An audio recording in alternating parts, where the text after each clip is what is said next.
Herkese tekrar merhabalar arkadaşlar. Bu videoda gene sizlerle beraber bir ürün incelemesi yapacağız. Kendi kullandığım bir ürünün incelemesini yapacağım sizlere. Bu ürün zaman ayarlı saç boyayan şampuan. Şimdi birçoğunuz benim de sorduğum gibi zaman ayarlı saç boyayan şampuan ne demek diye soranlarınız var. Bunun açıklamasını yapacağım sizlere. Yalnız bu ürünü tanıtmadan önce niye böyle bir ürünü aldım? Aslında tanıtmak demeyelim arkadaşlar. Şunu da söylemek istiyorum. Burada sponsorluk veya bir reklam yok. Kendi kullandığım, kendim ücretine tabi olarak aldığım bir ürünü kullanım süreçlerinde neler yaşadım, işe yarıyor mu, yaramıyor mu ya da neden bu ürünü aldım? Birçok soruları sizlerle beraber ben de yanıtlayacağım, sizlere söyleyeceğim. Saçlarında beyazlık varsa, saçlarında beyazdan bir sıkıntı yaşayanlarınız varsa bu şampuan sizler için uygun olabilir. Dediğim gibi yönlendirme veya reklamını yapmıyorum. Ben daha öncesinde farklı ürünler kullanıyordum. Benim lokal olarak saçlarımda bazı bölgelerde ufak tefek beyazlamalar vardı. Ben kimyasal madde olmasın diye boyama yapmıyordum. Çünkü boyalar saçlarıma zarar verebilir düşüncesi vardı. Çünkü birçok kimse de saçlarını döktüğü, yaktığı, yıprattığı gibi bir durumlar oluyor. Belki sizler de bunlarla karşılaşmışsınızdır. Ben de bu durumlarla karşılaşmamak için boya işlerine aslında hiçbir zaman girmemiştim. Onun yerine Hint kınası denilen kınalardan kullanıyordum. Yalnız kullananlarınız bilirler, eğer beyaz saçınız var da siz bu beyaz saçınıza siyah olmayan, yani koyu kestane olabilir, kahverengi olabilir, bu tür boyalardan, yani Hint kınalarından alıp da kullandığınız zaman beyaz olan kısımlarda kızıllaşma oluyor ve çok çirkin bir görüntü oluyordu.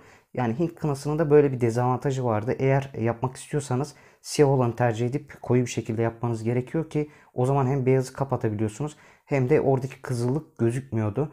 Ben bunu kullanıyordum ama onda lokal bir işlem yapamıyoruz ve gördüğünüz gibi saçım da aslında benim tam koyu siyah değil. Koyu kestane renginde olduğu için koyu kestane Hint kınası bence çok da iyi olmuyor. Beyaz olan saçlarda kullanılması iyi olmuyor. Dediğim gibi kızıl oluyor. Arayış peşindeyken bir arkadaşım bana bir öneride bulundu. Yani böyle şampuanlar var, saç boyayan şampuanlar var. Onlardan alıp kullanabilirsin dedi. Şimdi benim elimde bir markanın var. Dediğim gibi reklam yapmıyorum. O yüzden reklamı ismini telaffuz etmeyeceğim arkadaşlar. Bunun farklı markaları da zaten internette var. Eğer kullanmak isteyen olursa onlara bakabilir. Bunun farklı formda olanları var. Bazıları paket içerisinde tek kullanımlık. Bazıları da benim şimdi göstereceğim gibi iki farklı ürünü birbirine karıştırarak kullanabiliyorsunuz. İstediğiniz miktarlarda kullanabiliyorsunuz. Benim bu ürünü almadan önce sitesinde incelediğimde, aslında sitesinde değil, bildiğimiz Trendyol, hepsi burada gibi sitelere bakarak içeriğini incelediğimde genelde bitkisel olarak ürünler içerisinde kullanıldığı söyleniyor ama kimyasal var mıdır yok mudur? Tabii ki boyama yaptığı için illaki kimyasal vardır. Şimdi bu içinden neler çıkıyor onu söyleyeyim. Kimler kullanabilir, nasıl kullanılıyor ve aradaki farkı da size göstereceğim arkadaşlar. İşe yarıyor mu, yaramıyor mu? Bu ürün üzerinde de yazdığı gibi zaten 5 dakika içerisinde saçlarımızı boyuyor. Yapılan işlemi birazdan göstereceğim.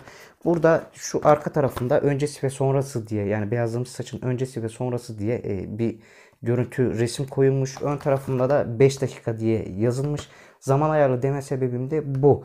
Eğer saçınızda, örnek veriyorum, saçınız açık kestane rengi olabilir veya koyu siyah olabilir. Eğer açık kestane ise benim kendi izlenimlerime göre 3 dakika kafamızda beklettiğimiz zaman bu şampuanlı boyayı 3 dakika sonra saçımız istediğimiz renge geliyor. Eğer siyah ise siyah olanda da 5 dakikadan sonra 5, 6, 7 dakika istediğimiz siyahlığa göre başımızda bekletip yıkıyoruz. Kullanımını birazdan detaylı bir şekilde anlatacağım zaten. Yani zaman ayarlı deme sebebimiz bu. Başımızdaki bekleme süresi bu rengin koyuluğunu belli ediyor. Şimdi içerisine bakalım. Şöyle bir kutunun içerisinde 2 tane ürün çıkıyor. Bunlardan bir tanesi şu bildiğimiz şampuan zaten arkadaşlar. Çok güzel bir kokusu var. Böyle sakız kokusu gibi, şekerli sakız kokusu gibi bir kokusu var. Çok güzel bir koku. 200 milimlik bir şampuan. Bunu direkt başımıza sürmüyoruz. Onu da söyleyeceğim şimdi. Bu da asıl boyama işlemini yapılan, içerisi siyah olan bir boya. Bunların dediğim gibi farklı formlarda olanları var. İsterseniz böyle 5 gram veya 10 gram, tam olarak hatırlamıyorum, paketlenmiş halde tek kullanımlık olanları var. Ben onları tercih etmedim. Hani lokal olarak yapmam gerekebilir veya saçıma daha fazla gitmesi gerekebilir. Artma durumları olur. Bu tür şeylerle olmaması için kendimi dengeleyerek yapmak istediğim için bunu aldım ve daha da uyguna geliyor aslında. Bu asıl boyama işini yapan şampuanımız. Bu da içerisine katılıp karıştırılacak şampuan. Bu herhalde bildiğimiz normal bir şampuan olması gerekiyor. Bunların böyle yapılmasının, karıştırılmasının sebebi de arkadaşlar homojen bir şekilde kafamızda dağılıp, saçımıza dağılıp, yani bazı yerlerde koyu, bazı yerlerde açık renk olmaması için bir tabak yardımıyla bunu istediğimiz kadar karıştırıyoruz ikisini. Homojen bir şekilde boyayı karıştırıyoruz. Seyreltmiş oluyoruz yani. Direkt uyguladığımızda bazı bölgelerde koyu siyah, bazı yerlerde açık siyah veya kestane rengi olmasın diye bununla karıştırıyoruz. Ben bu ürünlerin internette videosunu pek fazla göremedim. Birkaç kuaför çekmiş ama böyle detaylı bir anlatım olmamış. Kimler tercih edebilir ya da nasıl alınabilir, ne yapılması gerekiyor, onlar pek bahsedilmemiş arkadaşlar. Kendim kullandığım için, şimdi birazdan sonuçları da söyleyeceğim, memnun kaldım mı. İşte bunları sizlere bahsetmek için bu videoyu çekmek istedim. Bunun bir farklı formu daha var arkadaşlar. Şöyle ikisi birbirine getirilmiş yuvarlak bir şişe içerisinde. Bu el sabunlarını basarak çıkarttığımız gibi bir şeysi var. Biz bastığımızda ikisinden de eşit bir şekilde, dengeli bir şekilde pompa yöntemiyle çıkış yapabilenleri var. Onlar biraz daha pahalıydı. Zaten bunu ben aldıktan sonra gördüm. Onu denemedim. İsterseniz onlara da bakabilirsiniz. Çok fazla bir markası da yok. Şimdi dediğimiz gibi bunlar bir de içerisinde şöyle elimizde kullanabileceğimiz 10 tane falan bir eldiveni çıkıyor. Şimdi arkadaşlar bunu kimler kullanabilir? Ben şöyle söyleyeyim, bu yönlendirme değil, çünkü kozmetik konularına ben pek sıcak bakmıyorum, böyle işte bunu alın bunu kullanın demek, çünkü sizde bir ters etki yaratabilir. İçerisinde kimyasal yok gibi gözüküyor ama ben inanmıyorum.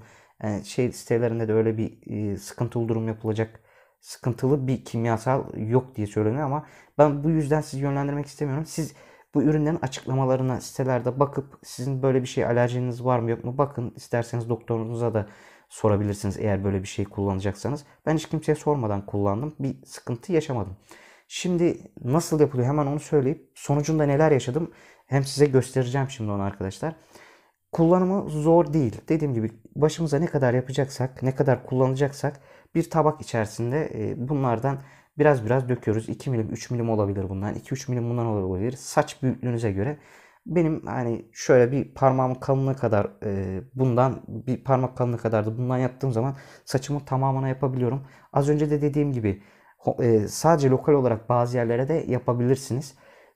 Bunu da yapabilmemiz sebebi Hint kınalarında yapamıyoruz. Yani sürdüğümüz yer ya kızıl oluyor, renk dengesizliği oluyor. Tamamıyla saçımıza sürmemiz gerekiyor ki o zaman dengeli bir şey olması gerekiyor ki onu da tutturamıyor. Bunda örnek veriyorum, koyu kestane saçınız varsa, mesela ben koyu kestane saç rengimde 4 dakika bekliyorum. Eğer 5 dakika beklersem siyah renge geçiyor. Bunu sarı renk saçı olanlar kullanamaz. Yani çünkü bu aslında siyah renk ama tonunu bekledikçe koyulaştırdığı için koyu kestaneler kullanabilir, yakın oluyor. Veya açık kestaneler de kullanabilir ama en uygunu koyu kestane ve siyah tonuna doğru gidenler kullanabilir. Bu normalinde siyah boya zaten arkadaşlar. Bunu kullanırken tabağa dediğimiz gibi döküyoruz. 1-2 dakika karıştırıyoruz. Saçlarımızın yıkanıp durulanmış olması gerekiyor. Tamamen kurumasına gerek yok. Hafif nemli olması gerekiyor.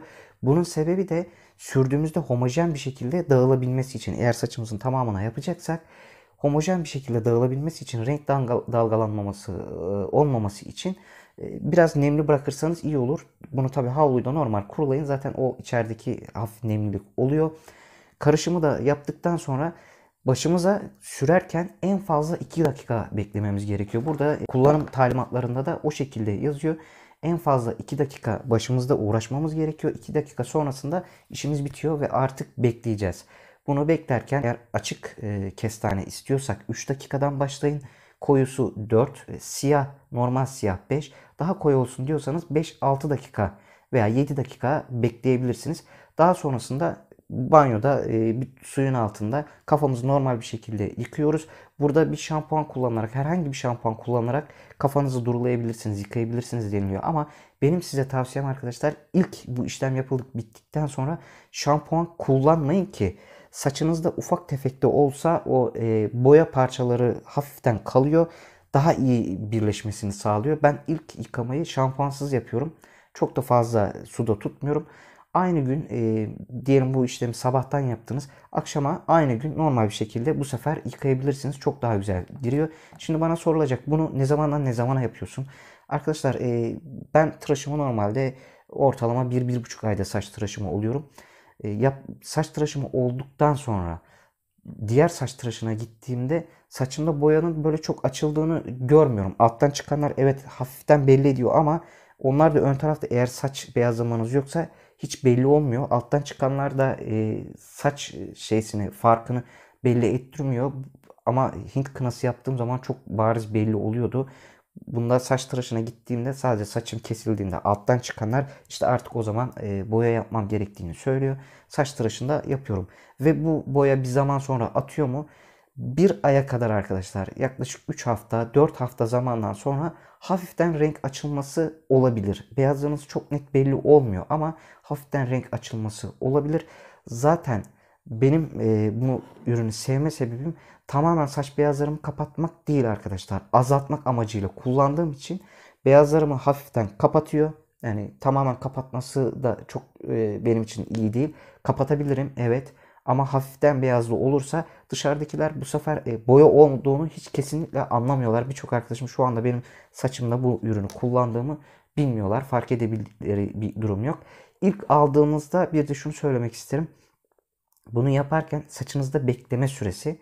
Bekleme süresini ilk önce en alt seviyeden başlayın ki saçınıza nasıl oluyor? Renk tonlarına o şekilde bakın. Hatta koyu siyah saç rengi kullananlar bile varsa ilk önce 3 dakika bekleyin. Kapatım şeylerine bakın. Daha sonraki yaptığınızda 4 dakika bekleyip o şekilde yapın. Birer hafta arayla böyle yaparsanız yavaş yavaş kapatmış olursunuz rengi. Hem dışarıdan sizin saç boyadığınızı çok fazla anlamazlar. Hem de burada bekleme süresinde kendiniz yavaş yavaş anlamış olursunuz. Ben bu şekilde yaptım. 3 dakika yaptım ilk yaptığımda. 3 dakika beklediğimde gayet iyi oldu. Biraz biraz kapattı. Daha sonra 4 dakika yaptığımda daha iyi oldu. Ve şöyle bir şey. Eğer siz bunu bir ay beklemem ben 2 haftada bir gene yaparım diyorsanız benim yaptığım gibi eğer koyu kestane bir saç renginiz varsa 4 dakika beklemek yerine 3 dakika bekleyip 2 hafta sonra tekrar gene yapabilirsiniz. Daha homojen bir şekilde kapatma oluyor. Ve şimdi kendi saçımdan size örnek vereceğim. Bu kadar anlattık yani nasıl kullanılıyor, nasıl yapılıyor. Saçımda arkadaşlar dökülme oldu mu? Bu soruyu da söyleyelim. Birçok kimse zaten bunu soracak. Saçlarda dökülme yapıyor mu? Arkadaşlar benim saçlarım çok ince tenli. Saçlarım çok güçsüz bir durumda zaten normalde. Bunu kullandığımda saçlarda bir dolgunluk hissediyorsunuz. Yani kalınlaştırıyor. Acaba dökülür mü diye düşündüm. Ben 6-7 aydır ve 6-7 defadır da bu ürünü kullanıyorum. Saçlarımda hiçbir dökülme yaşamadım ve aksine saç dökülmem ufak tefek olanlar bile baya baya bir azaldı diyebilirim. Neden oldu bu bilmiyorum. Hani içerisinde besleyici bir şey var diye hani bitkisel olarak yazılmış ama çok inandırıcı gelmiyor saçımı ne kadar besleyebilir ama saç dökülmem gerçekten hani böyle azaldı gibi hissediyorum. Saçlarım biraz daha dolgun bir şekilde. Şurada benim zaten bu ön taraflar görüyorsunuz şakaklar biraz daha açıktır. Bunu da daha önceki bir videomda söylemiştim. Bunu da biraz kapattım yeni dökülme olduğu için. Orada da siyah sarımsak yağı kullanmıştım. O şekilde kapatmıştım. Dökülme yapmadı arkadaşlar. Alerjik, yanma, kaşınma bu tür bir şey yapmadı. Yalnız bunu kullanırken biraz dikkatli olun. Etinize yani buradaki yerlere fazla getirmeye çalışın. Ha çıkıyor mu çıkıyor. Eldivensiz kullanmayın. Elden baya bir zor çıkıyor. Buralar gene banyo yaparken falan çıkıyor ama ilk yaptığınızda eğer çok fazla sürerseniz etinize işlerse biraz zorluk çekebilirsiniz. O yüzden buralara fazla getirmemeye çalışın. Onun için de size bir çözüm söyleyeyim. Yani yüzünüzün buralarını biraz ıslak bırakırsanız veya yağ sürebilirseniz bir zeytinyağı olabilir. Zeytinyağı sürerek daha sonra bu işlemi yaparsanız yani saçınıza değil yani etinize gelmeyecek yerlere zeytinyağı gibi bir şey sürerek bu işlemi yaparsanız bu sefer boya bulaştığı zaman yağ oraya ete geçirmediği için daha rahatlıkla çıkartabiliyorsunuz. Ben genelde bu şekilde yapıyorum. Şimdi saçımdan göstereceğim sizlere arkadaşlar. Ben saçıma yaklaşık 1,5 ay öncesinde bunu uygulamıştım. Şu saçımın üst tarafı önceki uygulanmış hali ve saçımı kestirmedim. Yeni saçlarımın yanlarını ve arkalarını kestirdim sizlere gösterebilmek için. Alt taraf boyanmamış taraf yani yanlar şöyle boyanmamış taraf. Üst tarafta önceden boyanmış hali. Kamerada ne kadar gözüküyor bilmiyorum. Şöyle başımın üst kısmında bu şekilde ufak tefek bazı yerlerde beyazlar gözüküyor. Renk tonları da biraz daha üst tarafta koyu. Ve yan taraf orijinal saçım. Yani kestikten sonra bu şekilde çıktı. Ben bunu size uygulamasını da göstermek isterdim arkadaşlar ama uygulamayı yapmam biraz zor olacak kamera karşısında. Bunu banyo gibi bir lavabo gibi bir yerde yapmamız gerektiği için biraz sıkıntı olacak. O yüzden göstermiyorum. Kusura bakmayın. Ben burada sizlere bu ürün ile kullanımının nedenim ve kullandıktan sonra faydası gerçekten var mı? Bana etkileri neydi? Onları anlatmaya çalıştım arkadaşlar. İşte bunların dediğim gibi 3 farklı formu var. Birisi poşet içerisinde tek kullanımlık. Birisi bu şekilde kendiniz karıştırıyorsunuz. Bir de bunun ikisinin daha büyük. Bunlar 200'er milimlik. Diğerini bilmiyorum artık. İkisi bir pompada olanları var. İki göz içerisine. Şöyle yuvarlak bir şişe içerisinde iki göz yapmışlar. Pompaladığımızda ikisi aynı anda pompadan çıkıyor artık orada. Bunlar o zaman karışmış oluyor. Bir de internette yorumlarda gördüm. Bunları birbirine karıştırıp da öyle bekletsek, uzun süre beklese olur mu denilmiş. Arkadaşlar orada satıcının verdiği cevap, bunları karıştırdıktan sonra kalanını kullanmayın diyorlar. Artık bilmiyorum ne etki ediyor. Kullanacağınız kadar yapıp o şekilde kullanın denilmiş. Şimdi bakıyorum anlatacağım başka bir şey var mı diye. Anlatacağım başka bir şey yok. Buna zaman ayarlı diyen benim aslında arkadaşlar. Çünkü burada 5 dakikada işlemi tamamlayabildiğimiz söyleniyor. Siz artık saç renginize göre bu süreyi uzatıp veya kısaltıp kullanabilirsiniz. Ben bir sıkıntı yaşamadım. Eğer alıp da kullananlarınız, merak edenleriniz varsa ilk kullanımlarında dediğim gibi ilk önce alt seviyeden başlayın ki üst seviyeye öyle gidin. Yani zaman ayarlamasını öyle yapın. Hangi zaman ayarındaki saç tonu rengi size uygunsa artık ondan sonra onu kullanmanız sizin için daha iyi olur. Anlatacaklarım bu kadar arkadaşlar. Eğer bu ürünle ilgili sorularınız varsa videonun yorumlar kısmına yazarsanız ben oradan sizlere cevaplamaya çalışacağım. Başka videoda görüşmek üzere. Hoşça kalın.